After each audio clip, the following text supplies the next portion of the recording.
এটা হচ্ছে breadth first search. এখানে কি করব, এ যদি স্টার্টিং ধরে নিলাম, এই হচ্ছে স্টার্টিং নোড, এর অ্যাডজেসেন্ট মানে এ কার কার সাথে কানেক্টেড হচ্ছে বি এর সাথে আর ডি এর সাথে। এখন এ থেকে মনে করো ছোটোটাতে গেলাম বি, ডি তো অনেক দূরে আছে, বি কাছে আছে, তাহলে বিতে গেলাম। তার মানে ধরলাম যে ইনক্রিজিং অর্ডারে, তাহলে এ থেকে হচ্ছে ফার্স্টে বিতে গেলাম, এ থেকে শুরু করছি এই জন্য ডিসকভার টাইম 1। বিতে যখন যাব A1 এ বসাইলাম, তারপরে হচ্ছে বিতে যখন যাব তখন 2 দেবো, ডিসকভার টাইম বি বসাবো, তারপরে এর অ্যাডজেসেন্ট যেটা D3 দেবো, ডি বসাবো। তাহলে কি করলাম, এ থেকে শুরু করলাম, এর সাথে অ্যাডজেসেন্ট এই দুইটা, তাহলে এই দুইটাকে পরপর বসায় ফেললাম। এখন এ এর সাথে যারা অ্যাডজেসেন্ট আছে তাদেরকে বসানো শেষ, একে কেটে দেবো, একে কেটে দেবো মানে এ হচ্ছে কাটা, আর এর ফিনিশ টাইম তখন কী হবে 4। এখন এখানে বলে দিচ্ছে যে কোনটা থেকে আবার শুরু করব। এটা তো কাটা হয়ে গেছে, তাহলে বি থেকে শুরু করব। দেখি বি এর সাথে কে কে কানেক্টেড, বি এর সাথে সি কানেক্টেড, বি এর সাথে ই কানেক্টেড, তাহলে এ বি সি, সি আগে, তাহলে বি থেকে সিতে যাই, তাহলে সিতে কি হবে, সিতে হবে 5 ডিসকভার টাইম, সিকে বসাবো, বি এর সাথে আবার কে কানেক্টেড, ই কানেক্টেড, তাহলে ইতে যাই কত হবে 6, কি বসাবো, ই বসাবো, সি এর পরে বসাবো ই। এখন বি এর সাথে যারা কানেক্টেড ছিল সি আর ই বসানো শেষ, বিকে বের করে দেবো, মানে বি কাটা, বি এর ফিনিশ টাইম হচ্ছে 7। এখন আমাদের এই কিউইটা কি বলে দিচ্ছে, আমাদের নেক্সট কার থেকে শুরু করতে হবে, ডিতে যাই, ডি থেকে কোথায় যাওয়া যায়, অ্যাডজেসেন্ট হচ্ছে বিতে আর ইতে। এখন বিতে তো অলরেডি একবার গেছি, ফিনিশ টাইমও শেষ হয়ে গেছে, বিতে আর যাওয়ার দরকার নেই, যাবো কি সে ইতে গিয়ে দেখি কি আছে। ইতে হচ্ছে আমার ইকে আমরা নিয়ে নিছি, এই যে ইকে নিয়ে নিছি, তার মানে ইতেও আমাদের যাওয়া শেষ। তাহলে আমাদের এখন কি হবে, আমাদের ডি এর সাথে যে অ্যাডজেসেন্টগুলো আছে বসানো শেষ, তাহলে ডি কি হবে, আউট হয়ে যাবে, ডি আউট মানে ক্রস, ডিতে গিয়ে ফিনিশ টাইম ক্লোজ করো, কত ছিল 7 ছিল, তারপরে কী হবে 8। ঠিক আছে, গেল। এখন আমাদের এই কিউইটা কি নির্দেশনা দিচ্ছে, সি থেকে স্টার্ট করতে হবে, সি থেকে কি আর কোনো অ্যাডজেসেন্ট বাকি থাকে বসানো, এখানে না বসানো বাকি থাকে না, তাহলে সি ক্লোজ হয়ে যাবে, তাহলে সিকে বাদ, সি এর ফিনিশ টাইম তখন কি হবে 9,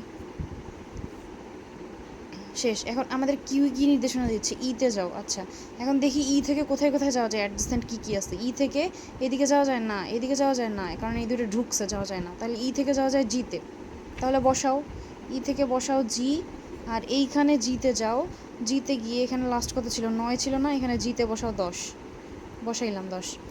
এখন ই থেকে জিতে গেছি, তাহলে ই এর সাথে অ্যাডজেসেন্ট ছিল জি, আমরা বসায় ফেলছি, তাহলে ইকে আরেকটা বাকি আছে, এই যে দেখি নাই এটা, ই থেকে জিতে যাওয়া যায়, ই থেকে আইয়ে যাওয়া যায়, তাহলে জি বসাইছি, আই বসাই, আই যেহেতু বসাইছি, আই এর এখানে এসে দেই হচ্ছে ডিসকভার টাইম 11, তারপরে জি আর আই বসানো শেষ। এখন তাইলে অ্যাডজেসেন্ট দুটো বসানো শেষ, এখন কি ইকে ক্রস করব, ইকে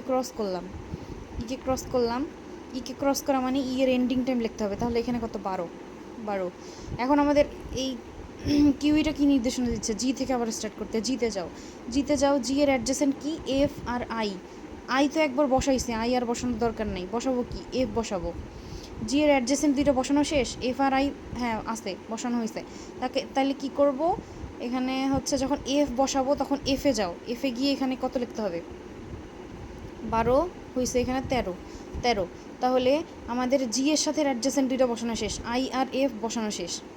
এখন আমাদের কি করতে হবে, জিকে ক্রস করে দিতে হবে, জি যদি ক্রস হয় এন্ডিং টাইমে গিয়ে এখানে কি হবে 14, এন্ডিং টাইম মানে ফিনিশ টাইম যেটা আর কি, গেল। আমাদের এখন স্ট্যাক কি নির্দেশনা দিচ্ছে, আইতে যাইতে বলতেছে, আইতে যাও, আই থেকে কোথায় যাওয়া যায়, অ্যাডজেসেন্ট আই থেকে যাওয়া যায় হচ্ছে এফে, আর কোনো রাস্তা নাই, তাহলে সরি এইচে, তাহলে আই থেকে যাওয়া যায় এইচে বসাও।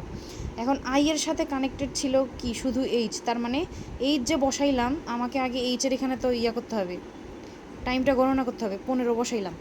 এখন আমার এফ আর এইচ বসানো শেষ, সরি আই এর জন্য এইচ বসানো শেষ, কারণ আই এর অ্যাডজেসেন্ট হচ্ছে এইচ, তাহলে কি হবে আই ক্রস হয়ে যাবে, আই যদি ক্রস হয় তাহলে আই এর ফিনিশিং টাইমে এখানে কত হবে 14 ছিল লাস্ট, এখানে হবে 15। এটা তো 15 বসাইছিলাম, তাহলে এটা হবে 16 বসাইলাম। এখন আমাদের আই চলে গেল। এখন আমাদের কি কাজ? এখানে বলতেছে এফে যাইতে, এফে যাও। এফ থেকে আর কোথাও যাওয়া বাকি আছে? ডি আর এইচ তো আমরা অলরেডি বসাই ফেলছি, তাহলে কি হবে? এফ আমাদের ক্লোজ হবে, এফ এফে গিয়ে ফিনিশ টাইম কত হবে? 17 হবে। এখন এসটাকে কি বাকি থাকে? সরি, কিউইতে কি বাকি থাকে? কিউইতে বাকি থাকে এইচ, তাহলে এইচও এখন পপ হয়ে যাবে বা ফিনিশ টাইম হয়ে যাবে। তো এইচে যাও, এইচে গিয়ে ফিনিশ টাইম করো। ফিনিশ টাইম কত হয়? 17-র পরে কত হয়? 18। তাহলে বিএফএসের যদি হচ্ছে এরকম কোশ্চেন দেওয়া থাকে আর স্টার্টিং নোটটা বলে দেওয়া থাকবে, আমি ধরে নিছি যে হচ্ছে স্টার্টিং নোটটা এ, এই কারণে স্টার্টিং নোট এ থেকে শুরু করছি। তো এইটা দ্বারা আমি বুঝাচ্ছি এজ, ই ডি জি ই, এজগুলো এখানে লিখছি সিরিয়াল বাই। আর হচ্ছে এটা হচ্ছে ডিসকভার টাইম, যখন একটা নোটে গেছি তখন হচ্ছে কাউন্টিংটা করছি। আর এই সাইডটা হচ্ছে ফিনিশ টাইম, যখন একটা নোট করে বাদ যাচ্ছে তখন ফিনিশ টাইমে এন্ডিং হচ্ছে। আর বাকি প্রসেস তো সিমুলেশন করার টাইমে বলে দিলাম।